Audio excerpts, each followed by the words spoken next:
أطعم وألذ كيك مانجا هنعمله مع بعض بأسهل طريقة وبدون أي افتكاسات، والطعم بقى إيه جمدان. هتعمليها بأسهل طريقة ومش هتاخد معاك وقت خالص في التحضير.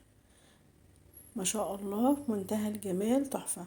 معانا كده إيه الكيك هش كده وإسفنجي في منتهى الجمال. طعم بقى إيه، واو حكاية.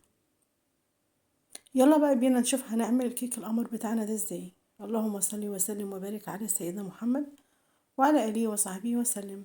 ازيكم يا أحلى إخوات في الدنيا؟ يا رب تكونوا بألف خير. أنا معايا كده إيه بولة، حطيت فيها كده 3 بيضات بدرجة حرارة الغرفة، عليهم كده إيه نص كوباية من السكر، وكده إيه معلقة صغيرة من الفانيليا السايلة أو باكوين من الفانيليا البودر. بصراحة أنا بحب الفانيليا السايلة في الحلويات، بصراحة بتدي طعم وريحة حلوة قوي للحلويات اللي احنا هنعملها أو الكيك. هنزل بكوبايتين وربع من الدقيق او الطحين متعدد الاغراض، طبعا ده منخول. عليهم كده ايه معلقة من النشا، ورشة كده ايه بسيطة من الملح. هنزل كده ايه بحوالي كوباية الا ربع من الزيت، ممكن زيت على سمنة، ممكن سمنة بس حسب ما انت عايزة. عليهم كده ايه كوباية من لبن الحليب، طبعا كل ده بدرجة حرارة الغرفة.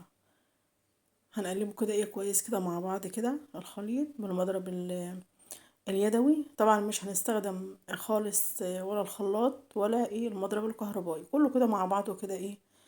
دي الطريقة دي اسهل طريقة، وفي نفس الوقت برضه هتديك نتيجة في منتهى الجمال. هنزل بقى ايه بالبيكنج باودر، معايا كده كيس او معلقة كبيرة، تقلبتين بس كده ايه لحد بس ما اضيع البيكنج باودر في قلب الايه العجينة، ويبقى كده ايه معانا عجينة الكيك جهزت معانا. معايا كده قالب بتاع الكيك او صينية عادية عادي مفيش مشكلة. هندهنها كده ايه بدهنة كده من السمنة او الزبدة، وهنزل بقى ايه بالخليط بتاع الكيك. هنكون مسخنين الفرن على درجة حرارة 180 في الرف اللي في النص. طبعا وهي في الفرن كده هنشتغل في الكريمة. طبعا هي كده استوت معانا، وانا كنت طبعا ايه شغالة في الكريمة. معايا 3 كوبايات من اللبن الحليب، طبعا ده كان من الدسم. ومعايا كده ايه هنزل كده عليهم ب3 معالق من الدقيق او الطحين، ده هيخلي معانا الكريمة ناعمة كده، قوامها ناعم وكريمي. وهنزل كده ايه بمعلقة صغيرة من الفانيليا السايلة، وهنزل كده ايه بحوالي كده ايه 3 معالق من السكر على النار كده ايه لحد ما تغلي معانا بالشكل ده. طبعا بعد ما تغلي كده ب5 دقايق نقعد نقلب فيها كده عشان بس نضيع طعم الدقيق فيها. كده خلاص جهزت معانا، وهنسيبها لحد ما تبرد بقى تماما.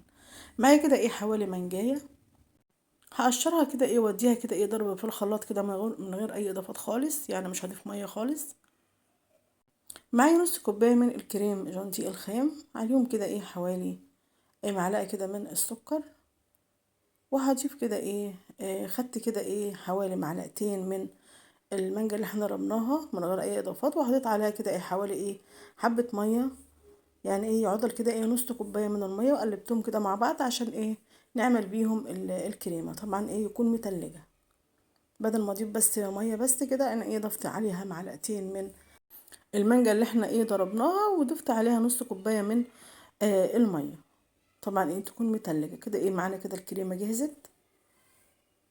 هنبدأ بقى ايه نصبها كده ايه على الكيك. طبعا ايه هنغزها كده ايه بعود خشبي. ومعايا كده برضو ايه خدت كده حوالي كده ايه معلقة او معلقتين من المانجا اللي احنا ضربناها برضو، وحللتها كده ايه بحبة ايه مية، وحوالي معلقة من السكر، ودوبتهم كده مع بعض وسقيت بيها كده إيه المانجا. يعني حوالي كده ايه يعادل ايه نص كوباية من عصير المانجا. هتجيب بقى الكريمة اللي احنا عملناها، هو الكريم جانتيه اللي احنا عملناه على الكريمة. طبعا ايه سبتها لحد ما بردت تماما، اللي هي الكريمة اللي احنا عملناها كده على عين البوتاجاز. وهنضربهم كده مع بعض كده ايه بالمضرب اليدوي وبعد كده ايه هروح بقى ايه صباها على الكيك في منتهى الجمال. ريحة بقى وطعم ما اقولكوش حكاية. وهسويها بقى بالشكل ده، وهضيف بقى ايه عليها المانجا البيوريه اللي احنا ضربناها ايه في الخلاط. طبعا ما ضفناش عليها اي اضافات خالص، يعني ايه ضربتها بس كده من غير ميه ولا اي حاجه خالص. حابه تضيفيها قطع طبعا ايه حسب ما انت عايزه. هنوزعها كده ايه على وش الكيك بالشكل ده في منتهى الجمال. طبعا هتدخليها بقى ايه التلاجة كده ايه تسقع، إيه يعني حوالي كده ساعتين 3 حسب ما انت عايز. انا بصراحة انا هقدمها كده على طول، برضو بتبقى تحفة برضو. بس طبعا ايه كل ما ايه تحط في التلاجة وتسقع كل ما تديكي طعم احلى. هنبدأ بقى كده ايه نقطعها كده ايه نطلع كده ايه قطعة في منتهى الجمال. طعم وريحة ولون حكاية. ومعانا كده الكيك هش وسفنج في منتهى الجمال مع الكريمة بقى وكريمة المانجا، حاجة كده من الآخر. بجد بجد جمدان.